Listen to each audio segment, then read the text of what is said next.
பல ஆண்டு கனவு கிட்டத்தட்ட 11 வருஷம் இருந்த அந்த கனவு வந்து நிறைவேறியிருக்கு. இந்த வீடியோ பிடிச்சா லைக் பண்ணிக்கோங்க. இந்தியா ஜெயிச்சது ஹாப்பியாக இருந்தாலும் லைக் பண்ணிக்கோங்க.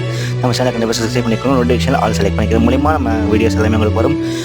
நேற்று டாஸ் வின் பண்ண இந்தியா வந்து ஃபஸ்ட்டு பேட்டிங் பண்ணாங்க. 176 ஃபார் 7 முடிச்சாங்க. 177 அடிச்சா வின்னு சொல்லி சவுத் ஆஃப்ரிக்கா வந்தாங்க. அவங்க ஆடின விதத்தை பார்த்தா அவங்க முடிச்சிருவாங்களோன்னு தோணுச்சு. கடைசி 5 ஓவரில் 30 ரன் தாங்க தேவைப்பட்டது, வெறும் 30 ரன். அந்த டைமில் பும்ரா ஸ்டீவ் ஸ்மித் எக்ஸலண்ட்டாக பவுலிங் போட்டது நம்ம சொல்லலாம். ஆனால் அதை விட இம்பார்ட்டன்ட் லாஸ்ட் ஓவரில் 16 ரன்ஸ் தேவைன்றப்ப டேவிட் மாரோடைய கேட்சை சூரியகுமார் ஏதோ பிடிப்பாக இருப்பாருங்க.